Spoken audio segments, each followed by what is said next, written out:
안녕하세요. 오늘은 니와빠 숫다라는 경전에 나오는 정말 흥미로운 비유 하나를 살펴볼 건데요. 이 이야기를 통해 우리가 살면서 마주하는 여러 유혹들에 어떻게 대처할 수 있을지 그 네 가지 방법에 대해 한번 깊이 파고 들어가 보려고 합니다. 자, 이런 질문으로 한번 시작해 볼까요?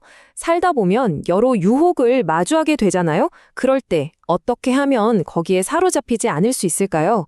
이게 사실 우리 모두의 고민일 텐데 오늘 살펴볼 이 오래된 이야기가 정말 시대를 초월하는 기가 막힌 해답을 제시해 줍니다. 자, 그럼 본격적으로 이야기 속으로 들어가 보시죠. 이야기는 어떤 사냥꾼에게서 시작되는데요. 이 사냥꾼은 뭔가 좀 평범하지가 않아요. 보세요. 사냥꾼의 목표는 사슴을 배불리 먹여서 건강하게 하려는 게 아니에요. 오히려 그 반대죠. 이 미끼는 사슴들이 정신을 못 차리고 방심하게 만들어서 결국 자기가 원하는 대로 조종하려는 아주 교묘한 덫인 겁니다.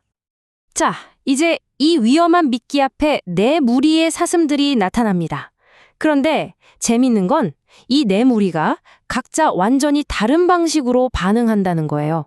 과연 그들에게 어떤 일이 벌어질지 하나씩 살펴보겠습니다. 첫 번째 무리입니다. 이 친구들은 미끼를 보자마자 그냥 달려들어요.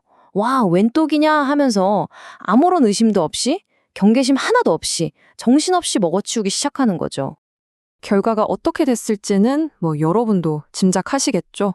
미끼에 취해서 방심하다 보니 결국 사냥꾼의 소나기에 너무나도 쉽게 허무하게 잡히고 맙니다. 자, 이제 두 번째 무리입니다. 이들은 첫 번째 무리의 비참한 최후를 봤어요. 그래서 어떻게 하느냐? 아, 저건 위험해 하면서 정반대의 전략을 씁니다. 바로 극단적으로 피해버리는 거죠. 그런데 이것도 답이 아니었어요. 미끼가 무서워서 숲속 깊이 도망쳤는데 먹을 게 없으니까 점점 굶주리고 쇠약해지는 거예요. 힘이 다 빠지니까 어떻게 되겠어요? 결국엔 그토록 피하려던 미끼로 다시 돌아올 수밖에 없었고 결국 똑같이 잡히고 맙니다. 자, 세 번째 무리는 좀 더 똑똑하다고 생각했어요. 무작정 먹는 것도 무작정 피하는 것도 다 문제야. 우리는 좀 더 영리하게 행동하자. 이들의 전략은 미끼를 먹긴 먹되 취하지 않게 조심조심 정신 바짝 차리고 먹는 거였습니다. 자, 여기서 정말 중요한 포인트가 나옵니다. 이들은 분명 조심했어요. 마음을 챙기면서 먹었죠. 그런데도 잡혔어요. 왜일까요? 아무리 조심해도 그들은 여전히 사냥꾼의 영역 안에 머물고 있었기 때문입니다. 사냥꾼이 언제든 덮칠 수 있는 위험지대에 있었던 거죠. 결국 사냥꾼이 이들의 거처를 발견했고 이 무리도 결국엔 사로잡히고 맙니다.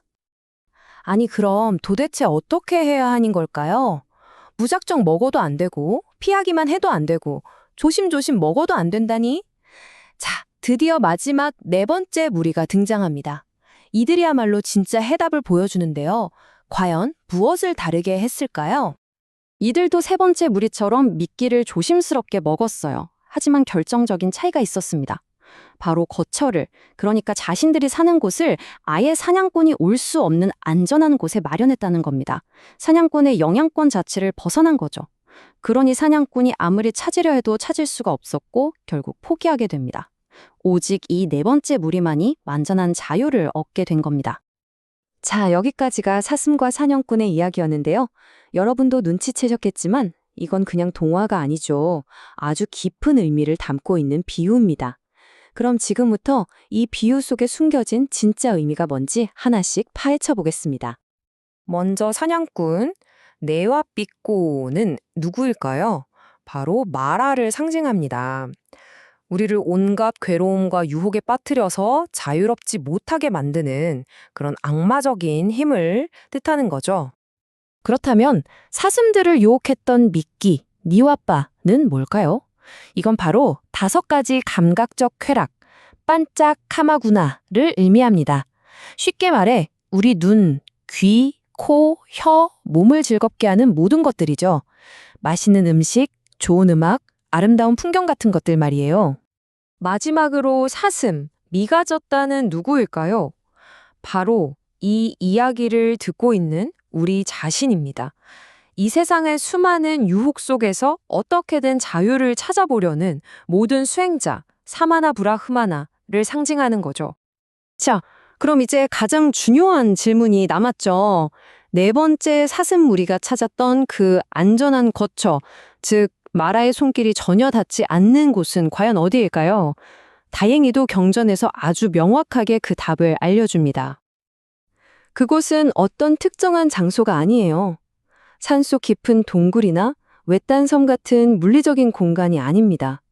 바로 깊은 명상을 통해서만 도달할 수 있는 마음의 상태, 내면의 고요한 성소인 거죠. 그리고 그 안전한 곳으로 가는 길은 바로 이렇습니다. 선정, 즉 짜나라고 불리는 깊은 명상의 단계들을 차례로 밟아 나가는 거예요. 첫 번째 단계인 초선에서는 감각적인 쾌락에서 벗어나고, 두 번째에서는 마음이 하나로 고요하게 통일됩니다. 세 번째 단계에서는 평온함과 마음챙김을, 그리고 마지막 네 번째 단계에서는 즐거움과 괴로움마저 넘어선 순수한 평온의 상태에 이르게 되죠. 이렇게 한 단계 한 단계 나아갈수록 마라의 영향력에서 점점 더 멀어지는 겁니다. 이렇게 깊은 명상의 상태를 개발하게 되면 단순히 마라를 피해서 숨는 수준이 아니게 됩니다. 아예 마라의 눈에 보이지 않는 존재가 되는 거예요. 차원이 달라지는 거죠. 경전에서는 이 상태를 이렇게 표현합니다. 이 수행자는 마라의 눈을 멀게 하고 그의 시야에서 흔적도 없이 사라져 세상의 모든 집착을 건너갔다 라고요. 이건 그냥 도망치는 게 아니라 마라라는 존재 자체를 완전히 무력하게 만들어버리는, 그야말로 완전한 자유, 완전한 해방을 의미합니다. 자, 오늘 이야기는 여기까지입니다. 이 네 가지 사슴무리의 이야기는 결국 우리 자신의 이야기이기도 합니다. 잠시 한번 생각해 보세요. 지금 나는 내 삶의 여러 유혹들 앞에서 과연 어떤 사슴무리에 속해 있을까요? 이 질문을 스스로에게 던져보면서 오늘 이야기를 마무리하겠습니다.